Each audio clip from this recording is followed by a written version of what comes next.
এদিকে ঢাকায় শেখ হাসিনার বাসভবন প্রস্তুত। নিরাপত্তা নিশ্চিত করতে ঢাকায়ও এর প্রধান।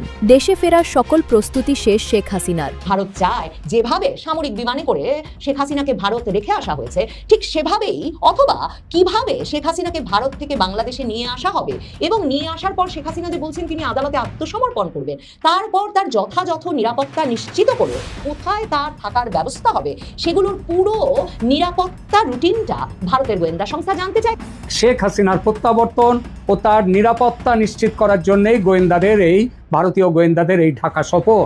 ভারত এখন তারেক সরকারের কাছ থেকে জানতে চাইছে হাসিনা ফিরলে তাকে কিভাবে গ্রহণ করা হবে, কে নিরাপত্তা দেবে, বিচার কিভাবে চলবে এবং আওয়ামী লীগের ভবিষ্যৎ কি হবে। তিনি স্টিল নাও বাংলাদেশের প্রধানমন্ত্রী। শেখ হাসিনা আসলে কি ভয় পাচ্ছেন তারা, সেই ভয়টা হচ্ছে শেখ হাসিনা আসলে অনেকগুলো ঘটনা ঘটে। প্রথমে থাকা ভিডিও ক্লিপগুলো দেখেই বুঝতে পেরেছেন আজকের ভিডিওটি কতটা গুরুত্বপূর্ণ হতে যাচ্ছে এবং কোন বিষয়ের দিকে ইঙ্গিত করছে। তাই আজকের ভিডিওটি দেখলে বাংলাদেশের রাজনৈতিক সর্বশেষ পরিস্থিতি সম্পর্কে খুবই গুরুত্বপূর্ণ কিছু তথ্য পেয়ে যাবেন। ধৈর্য ধরে সম্পূর্ণ ভিডিওটি দেখার অনুরোধ রইল। তার আগে ছোট করে একটি অনুরোধ, আপনারা যদি এই ধরনের রাজনৈতিক ভিডিওগুলো দেখতে পছন্দ করে থাকেন অবশ্যই চ্যানেলটি সাবস্ক্রাইব করে পরবর্তী ভিডিওটি সবার আগে পাওয়ার জন্য বেল আইকনটি অল করে দিবেন। চলুন দর্শক, কথা না বাড়িয়ে একটি লাইক দিয়ে একে একে সেই ভিডিওগুলো দেখে আসি। ভারত চায় যেভাবে সামরিক বিমানে করে শেখ হাসিনাকে ভারত রেখে আসা হয়েছে, ঠিক সেভাবেই অথবা কিভাবে শেখ হাসিনাকে ভারত থেকে বাংলাদেশে নিয়ে আসা হবে এবং নিয়ে আসার পর শেখ হাসিনা যে বলছেন তিনি আদালতে আত্মসমর্পণ করবেন, তারপর তার যথাযথ নিরাপত্তা নিশ্চিত করে তাকে কোথায় আটক রাখা হবে বা কোথায় তার থাকার ব্যবস্থা হবে সেগুলোর পুরো নিরাপত্তা রুটিনটা ভারতের গোয়েন্দা সংস্থা জানতে চায়। বাংলাদেশের পররাষ্ট্র মন্ত্রণালয় যতই ফেসবুকে কড়া বিবৃতি দিক না কেন, বাংলাদেশ ভারত সম্পর্কের মধ্যে একটা বড় ধরনের পরিবর্তন যে ঘটে গেছে তার প্রমাণ শুধুমাত্র প্রধানমন্ত্রী তারেক রহমান আজ ভারতের বাংলাদেশে নিযুক্ত রাষ্ট্রদূত দীনেশ ত্রিবেদীর সঙ্গে অবশেষে দেখা করেছেন সেটাই নয়, এর চেয়েও অনেক বড় চাঞ্চল্যকর একটা ঘটনা ঘটে গেছে। খুব স্বাভাবিকভাবেই সেই ঘটনাটি মূলধারার সংবাদ মাধ্যমে শিরোনাম হয়নি, কারণ ভারতের শীর্ষস্থানীয় গোয়েন্দা কর্মকর্তারা এখন ঢাকায় অবস্থান করছেন। ভারতের গোয়েন্দা সংস্থা রয়ের প্রধান পারাগ জৈন ওই দলটির নেতৃত্ব দিচ্ছেন বলে বাংলাদেশের গোয়েন্দা সূত্রে জানা যাচ্ছে। পারাগ জৈনের নেতৃত্বে হঠাৎ করে ভারতের গোয়েন্দা সংস্থা র এবং ভারতের প্রধানমন্ত্রী নরেন্দ্র মোদী সহ ভারতের সবচেয়ে বেশি সুরক্ষিত রাখা হয় ভারতে যেই ভিভিআইপিদের, তাদের নিরাপত্তা দেয় যে স্পেশাল প্রোটেকশন গ্রুপ এসপিজি, সেই এসপিজির কর্মকর্তারা কেন ঢাকায় হঠাৎ করে উপস্থিত হলেন এমন একটা সময়ে যখন বাংলাদেশের পত্রপত্রিকা লিখছে যে ভারত বাংলাদেশের সম্পর্কটা খুব খারাপ হয়ে গেছে। দিল্লিতে 5ই আগস্ট শেখ হাসিনাকে ভারত সংবাদ সম্মেলনটি করতে দেওয়ার পর মানে হঠাৎ করে রয়ের প্রধান পারাগ জৈন তিনি কেন ঢাকায় এসে উপস্থিত হলেন। পারাগ জৈনকে বলা হয় ভবিষ্যতের অজিত দোভাল এবং যিনি কিনা জাতীয় নিরাপত্তা উপদেষ্টা অজিত দোভালের শুধুমাত্র অত্যন্ত কাছের বিশ্বস্ত তাই নয়, একেবারে প্রধানমন্ত্রী নরেন্দ্র মোদী বাছাই করে চিফ বানিয়েছেন এই পারাগ জৈনকে অপারেশন সিন্দুরের পর 2025 সালে। সেই অপারেশন সিন্দুরে অত্যন্ত গুরুত্বপূর্ণ ভূমিকা রেখেছিলেন পারাগ জৈন, যিনি তখন রয়ের ড্রোন এবং আকাশ নজরদারির বিষয়টির নেতৃত্ব দিয়ে আসছিলেন। এই পারাগ জৈনের নেতৃত্বেই তখন পাকিস্তানে জঙ্গি ঘাঁটিগুলো এবং পাকিস্তান ভারত সীমান্তে এবং পাকিস্তান নিয়ন্ত্রিত কাশ্মীরে জঙ্গি ঘাঁটিগুলোর ওপর ভারত হামলা চালিয়েছিল। তার পরপরই অপারেশন সিন্দুরের সাফল্যের পরপরই প্রধানমন্ত্রী মোদী একে চিফ বানান এবং তখন ভারতের সংবাদ মাধ্যমগুলো শিরোনাম করেছিল যে এমন একজনকে চিফ বানানো হয়েছে, ভারতীয় গোয়েন্দা সংস্থার প্রধান বানানো হয়েছে, যিনি নাকি হাতের তালুর মতো করে পাকিস্তান চেনেন, পাকিস্তানের জঙ্গি গোষ্ঠীগুলোর তৎপরতা সম্পর্কে জানেন এবং ওই ড্রোন আর আকাশ নজরদারির মাধ্যমে পাকিস্তান কোথায় কোথায় জঙ্গি ঘাঁটি বানাচ্ছে সে বিষয়টা তার একেবারে নখদর্পণে আছে। এই ব্যক্তিকে পরবর্তীতে নভেম্বর মাসে এসে 2025-এ ওই যে এলিট প্রোটেকশন গ্রুপ ভিভিআইপিদের প্রধানমন্ত্রী মোদী সহ ভারতের সবচেয়ে সুরক্ষিত রাখা হয় যে ভিভিআইপিদের, সেই ভিভিআইপিদের সুরক্ষার দায়িত্বে যে দলটি স্পেশাল প্রোটেকশন গ্রুপেরও একটা বিশেষ দায়িত্ব দেওয়া হয়। এহেন পারাগ জৈন এই সময়ে কেন বাংলাদেশের সাথে যদি সম্পর্কটা ভীষণ খারাপ থাকতো এবং বাংলাদেশ সরকারের কাছ থেকে যদি আলোচনার পরিবেশের বা তারা যা উদ্বেগ জানাতে চায় সেটা শোনা হবে না, বোঝা হবে না, জানা হবে না এমন বার্তা থাকতো, তাহলে কি সত্যি ভারতীয় গোয়েন্দা সংস্থার প্রধান পারাগ জৈন আরো 3 জন শীর্ষস্থানীয় কর্মকর্তাকে নিয়ে বাংলাদেশে উপস্থিত হতেন? তারা এসেছেন বাংলাদেশের সামরিক গোয়েন্দা সংস্থা ডিজিএফআই এর আমন্ত্রণে এবং ডিজিএফআই এর প্রধান হিসেবে তারেক রহমান সরকার গঠনের ৩-৪ দিনের মধ্যেই তার অত্যন্ত বিশ্বস্ত কায়সার রশিদ চৌধুরীকে মেজর জেনারেল বানিয়ে ডিজিএফআই প্রধান বানালেন।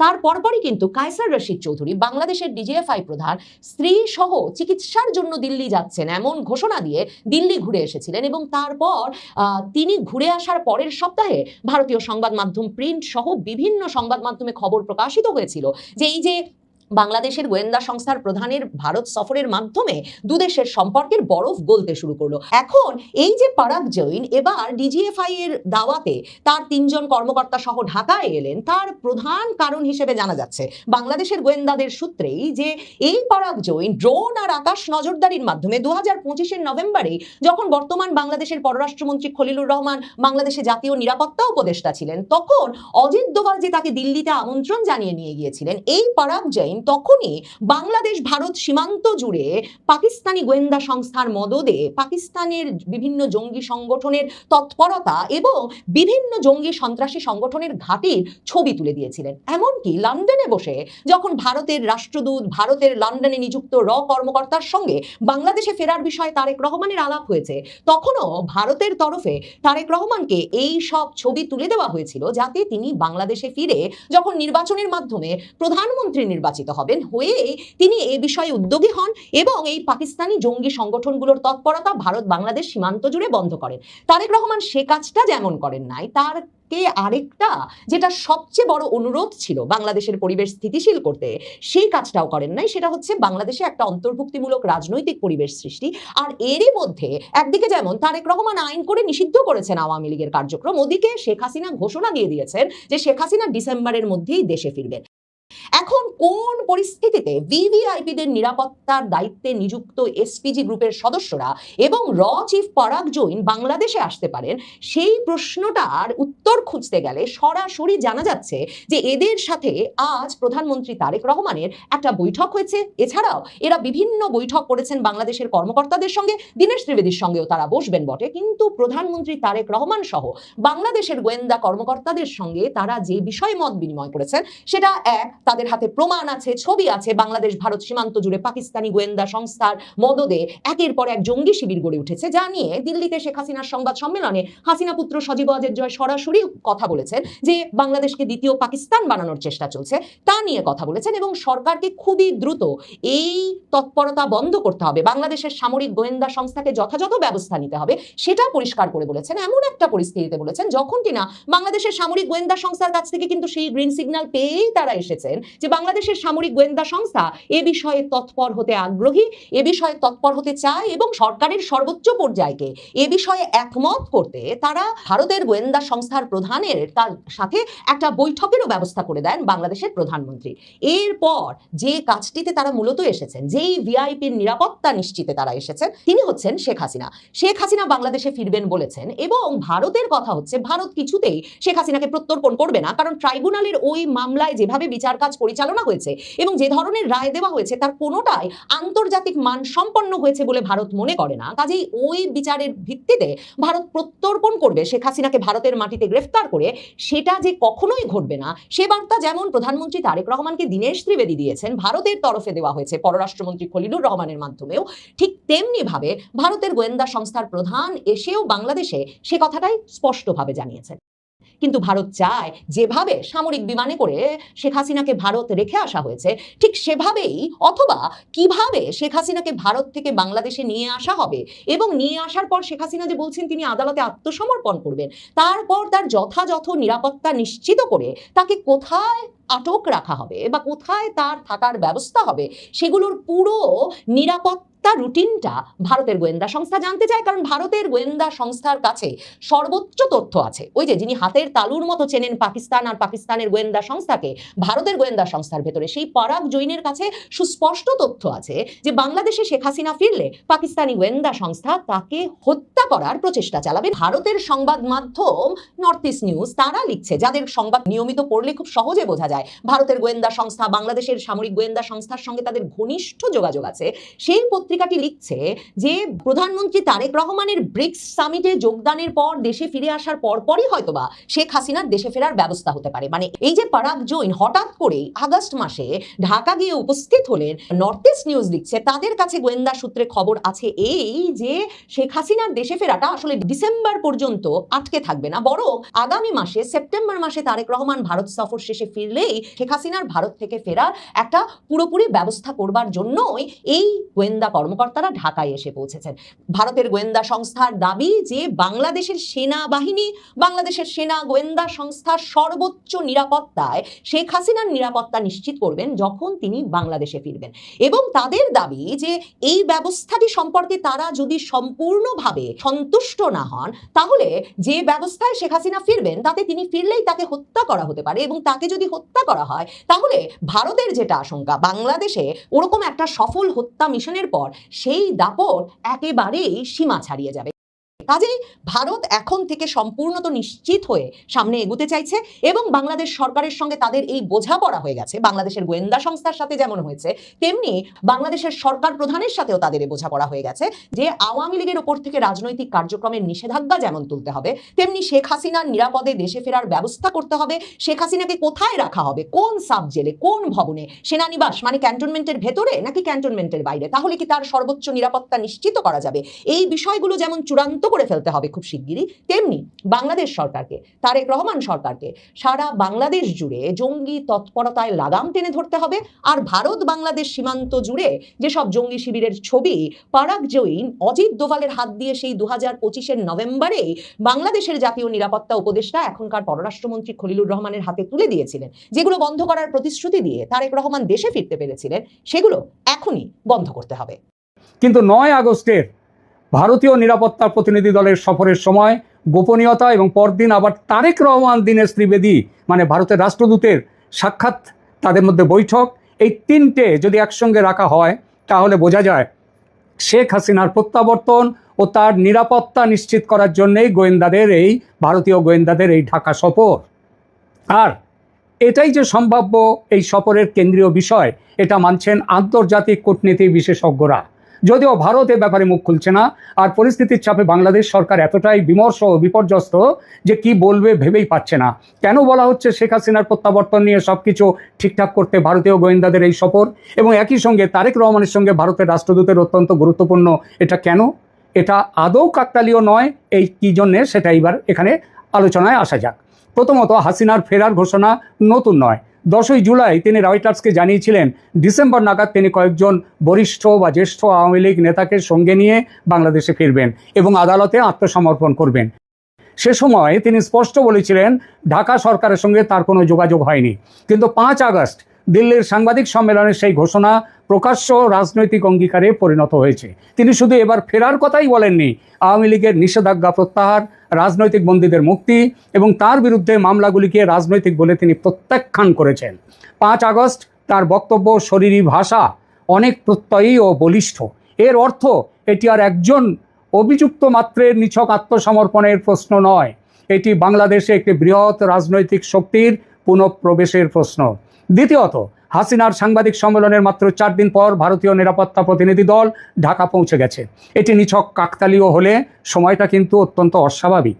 তৃতীয়ত, দলটির সদস্যদের পরিচয় ও পদ গোপন রাখা হয়েছে। সাধারণ সীমান্ত সহযোগিতা বা নিয়মিত প্রাতিষ্ঠানিক বৈঠক হলে অন্তত নেতৃত্বদানকারী কর্মকর্তার পরিচয় প্রকাশ করা যেত। এই গোপনীয়তা ইঙ্গিত দেয় আলোচনার বিষয় রাজনৈতিকভাবে সাধারণ নয়, বরং অত্যন্ত বিস্ফোরক। চতুর্থত, এই দলটি যদি ডিজিএফআই এর আমন্ত্রণেই গিয়ে থাকে তার অর্থ তারেক সরকার অন্তত আলোচনা করতে রাজি হয়েছে। ঢাকা যদি হাসিনার প্রত্যাবর্তনকে সম্পূর্ণ অগ্রহণযোগ্য মনে করত তাহলে ভারতীয় নিরাপত্তা কর্মকর্তাদের সঙ্গে তার নিরাপত্তা নিয়ে আলোচনায় বসার কোনো প্রয়োজন ছিল না। কি নিয়ে কথা হচ্ছে তাহলে? হাসিনার ফেরা বলতে শুধু দিল্লি থেকে একটা বিমানে উঠলেন এবং ঢাকায় পৌঁছে গেলেন এটা বোঝায় না। 5টা জটিল প্রশ্নের উত্তর তার বিমানে ওঠার আগেই ঠিক করতে হবে। প্রথম কথা, তিনি কোন আইনি পরিচয় ফিরবেন? স্বেচ্ছায় আত্মসমর্পণকারী অভিযুক্ত হিসেবে, ভারতের হাতে প্রত্যর্পিত ব্যক্তি হিসেবে, নাকি রাজনৈতিক সমঝোতার অধীনে প্রত্যাবর্তনকারী প্রাক্তন প্রধানমন্ত্রী হিসেবে তিনি ফিরবেন?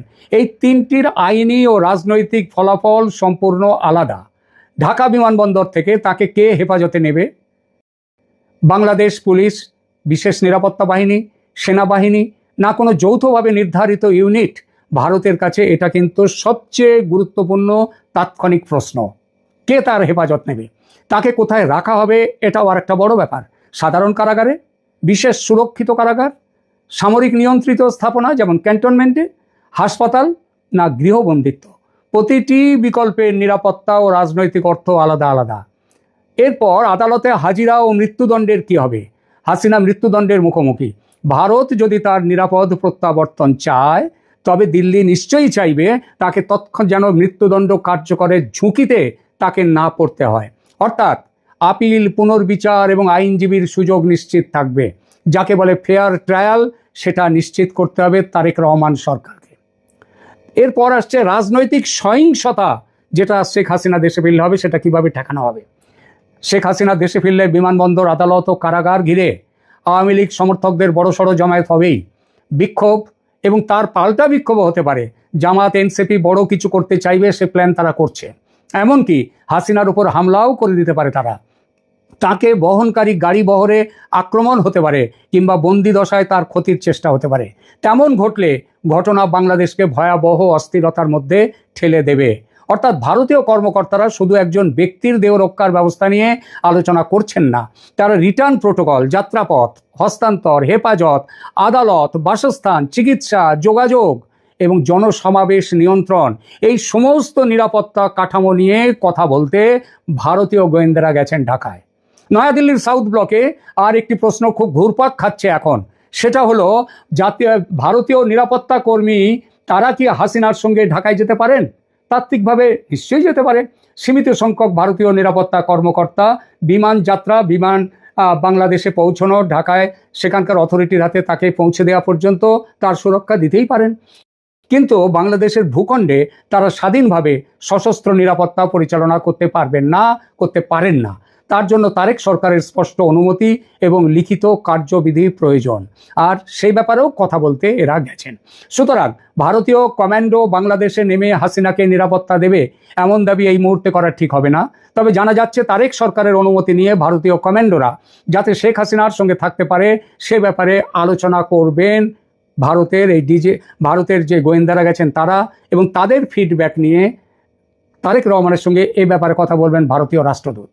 এই কথা প্রথমে ডিজিএফআই স্তরে হবে, পরে তারেক রহমান ও দীনেশ ত্রিবেদীর মধ্যে আলোচনায় এই প্রসঙ্গ আসবে। সব মিলিয়ে ভারতের চাহিদাগুলো তাহলে কি? বাংলাদেশের একটি পরীক্ষিত বিশেষ ইউনিট তাকে গ্রহণ করবে। ভারতীয় লিয়াজো অফিসার্স তার নিরাপত্তা ব্যবস্থা পর্যবেক্ষণ করবেন। হাসিনার অবস্থান ও চিকিৎসা সম্পর্কে দিল্লিকে নিয়মিত তথ্য দেওয়া হবে। তার প্রাণহানি বা বেআইনি আচরণ না হওয়ার নিশ্চয়তা ঢাকাকে লিখিতভাবে দিতে হবে, এবং তারেকের সামনে এসব মেনে নেওয়া ছাড়া পথ নেই। কারণ আমেরিকা ও ভারত যৌথভাবেই শেখ হাসিনার ফিরে যাওয়ার ব্যাপারটা দেখছেন। আমেরিকার মত নিয়েই ভারত এই ব্যাপারগুলো তৈরি করেছে। সেটা ভালোভাবে বুঝিয়ে দিয়ে গেছেন বাংলাদেশকে সার্জিও গোর মাত্র কদিন আগে। ক্ষমতা গ্রহণের পরে ভারত তারেক রহমানকে সহযোগিতার সুযোগ দিয়েছিল, কিন্তু তিনি চীন ও পাকিস্তানকে সঙ্গে দ্রুত সম্পর্ক বাড়িয়ে দিল্লিকে দূরে রেখেছিলেন। সম্ভবত তার হিসাব ছিল ভারত শেষ পর্যন্ত নতুন রাজনৈতিক বাস্তবতা মেনে নেবে এবং হাসিনা প্রশ্নে পিছিয়ে আসবে। কিন্তু ঘটনা প্রবাহ উল্টো দিকে গেছে। ভারত হাসিনাকে প্রত্যর্পণ করেনি, তাকে দিল্লিতে প্রকাশ্যে সাংবাদিকদের সঙ্গে কথা বলতেও বাধা দেয়নি, যদিও বাংলাদেশ তার যথেষ্ট চেষ্টা করেছিল। এরপর হাসিনা দেশে ফেরার ঘোষণা করেছেন। ফলে তারেক সরকারের সামনে এখন একটিই কঠিন বাস্তবতা, ভারতকে দূরে রেখে চীন ও পাকিস্তানের দিকে ঝুঁকে পড়লেও বাংলাদেশের সবচেয়ে বিস্ফোরক রাজনৈতিক প্রশ্নটির চাবিকাঠি এখন অনেকাংশে দিল্লির হাতে চলে গেছে। এই কারণেই আগে যে দীনেশ ত্রিবেদীর সঙ্গে সাক্ষাতে পিছিয়ে যাচ্ছিল তারেক রহমান সরকার, এখন সেই সাক্ষাৎ জরুরি হয়ে উঠেছে। তারেক রহমান এতদিনে বুঝেছেন ভারতকে উপেক্ষা করে হাসিনার প্রত্যাবর্তন ঠেকানো বা সেটা নিয়ন্ত্রণ করা দুটোর কোনোটাই সহজ নয়। দিল্লির সম্ভাব্য বার্তা আর কি হতে পারে? ভারত সম্ভবত সরাসরি বলছে না যে হাসিনাকে আবার প্রধানমন্ত্রী করুন, তবে এটা বলতেই পারে, কিন্তু এই মুহূর্তে বলছে না। বলতে পারে এই জন্যই যে হাসিনা পদত্যাগ করেননি, এবং 24-এর যে 5ই আগস্টের পর থেকে বাংলাদেশে যা কিছু ঘটেছে সেটা পুরোপুরি অসাংবিধানিক। সুতরাং ভারতের বার্তা আরও এই মুহূর্তে বাস্তববাদী হবে। হাসিনা বাংলাদেশের নাগরিক, তার দেশে ফেরার অধিকার অস্বীকার কেউ করতে পারেন না। তাকে হত্যা, গুম বা অপমানজনক আচরণের ঝুঁকিতে ফেলা চলবে না। বিচার হলে তার স্বচ্ছ, আপিলযোগ্য এবং আন্তর্জাতিকভাবে গ্রহণযোগ্য হতে হবে। আওয়ামী লীগের লক্ষ লক্ষ সমর্থককে অনির্দিষ্টকাল রাজনৈতিক ব্যবস্থার বাইরে রাখা যাবে না। বাংলাদেশের মাটি ভারত বিরোধী শক্তি বা পাকিস্তানি জঙ্গি নেটওয়ার্কের জন্য আর ব্যবহার করা যাবে না, ভারতের কথায় স্পষ্ট বুঝিয়ে দিয়ে আসবে। এর বিনিময়ে ভারত তারেক সরকারকে অস্থিতিশীল করার পথে হাঁটবে না এই মুহূর্তে, এবং দ্বিপক্ষীয় সহযোগিতা পুনরায় বাড়াবার কথা ভারত মেনে নেবে। এখানেই গোয়েন্দা প্রতিনিধি দল এবং দীনেশ ত্রিবেদীর বৈঠক একই বৃহত্তর প্রক্রিয়ার দুটো অংশ হয়ে ওঠে। একই প্রক্রিয়ার গোয়েন্দারা নিরাপত্তার কাঠামো ও ঝুঁকি নির্ধারণ করছেন, হাই কমিশনার রাজনৈতিক সম্মতি আদায়ের চেষ্টা করছেন। তারেক সরকারের আসল ভয়টা কোথায়? তারেক সরকারের ভয় কেবল হাসিনার প্রত্যাবর্তন নয়, তার ভয় হাসিনা নিরাপদে ফিরলে সেটি আওয়ামী লীগের পুনরুত্থানের, ব্যাপক পুনরুত্থানের সূচনা হয়ে উঠতে পারে। হাসিনা যদি বিমানবন্দরে নামেন, আদালতে আত্মসমর্পণ করেন এবং তার বিরুদ্ধে মামলাগুলি আন্তর্জাতিক নজরদারিতে আসে, তাহলে কয়েকটি প্রশ্ন সামনে চলে আসবে। আওয়ামী লীগের নিষেধাজ্ঞা কতদিন থাকবে? দ্বিতীয়ত, দলটি কি পরবর্তী নির্বাচনে অংশ নিতে পারবে? তৃতীয়ত, হাসিনার বিচার রাজনৈতিক প্রতিশোধ না বিশ্বাসযোগ্য বিচার? তারেক সরকার চতুর্থ, তারেক সরকারের ভারত নীতি কি বাংলাদেশকে অপ্রয়োজনীয়ভাবে বিচ্ছিন্ন করেছে? পঞ্চমত, সেনাবাহিনী ও প্রশাসনের ভেতরে কারা হাসিনার নিরাপত্তার নিশ্চয়তা দিতে প্রস্তুত? অর্থাৎ হাসিনা কারাগারে গেলেও রাজনৈতিকভাবে নিশ্চিত হবেন এমন নিশ্চয়তা নেই, বরং আদালত ও কারাগারই তার নতুন রাজনৈতিক মঞ্চ হয়ে উঠতে পারে। শেষমেশ যা দাঁড়াচ্ছে সেটা হলো শেখ হাসিনার প্রত্যাবর্তন আর শুধু তার ব্যক্তিগত ঘোষণা নয়, দিল্লি সেটিকে একটি বাস্তব সম্ভাবনা হিসেবে পরিকল্পনার স্তরে নিয়ে গেছে। ভারত এখন তারেক সরকারের কাছ থেকে জানতে চাইছে হাসিনা ফিরলে তাকে কিভাবে গ্রহণ করা হবে, কে নিরাপত্তা দেবে, বিচার কিভাবে চলবে এবং আওয়ামী লীগের ভবিষ্যৎ কী হবে। এবং অর্থাৎ বাংলাদেশে ভারতের ফুটপ্রিন্ট শুধু যে বড় হচ্ছে তা নয়, বাংলাদেশের রাজনৈতিক সমীকরণের কেন্দ্র আবার দিল্লির দিকে সরে যাচ্ছে। তারেক রহমান এতদিন ভারতের বাড়ানো হাত ধরেননি, এখন পরিস্থিতি তাকে ভারতের সঙ্গে বসতে বাধ্য করছে। তবে ভারত হাসিনাকে ক্ষমতায় বসিয়ে দিচ্ছে এ কথা বলার সময় এখনো আসেনি, ভারত সে কথা বলছেও না। আপাতত যা দেখা যাচ্ছে, ভারত তার নিরাপদ প্রত্যাবর্তনের শর্ত তৈরি করতে চাইছে, আর সেই প্রত্যাবর্তনের রাজনৈতিক অভিঘাত নিয়েই তারেক সরকার সবচেয়ে বেশি চিন্তিত। এর পরের ধাপে আছে দেশে নতুন করে নির্বাচনের প্রশ্ন। ভারতের স্পষ্ট বক্তব্য, 2024-এর 5 আগস্টের পর থেকে পর্যন্ত বাংলাদেশে যা কিছু হয়েছে, এমনকি সাম্প্রতিক নির্বাচন পর্যন্ত, সব অসাংবিধানিক, অতএব তা বাতিলযোগ্য। হয় শেখ হাসিনাকে প্রধানমন্ত্রীত্বে ফেরাও, নইলে নতুন নির্বাচনের ব্যবস্থা করো। এটা এর পরের ধাপে ভারত বলবে। এই ভিডিওগুলো দেখছিলেন, এ সম্পর্কে আপনাদের মতামত কমেন্টে লিখে পাঠাবেন। ভিডিও ভালো লাগলে চ্যানেলটি সাবস্ক্রাইব করে আমাদের সাথেই থাকতে পারেন। এতক্ষণ সাথে থাকার জন্য ধন্যবাদ।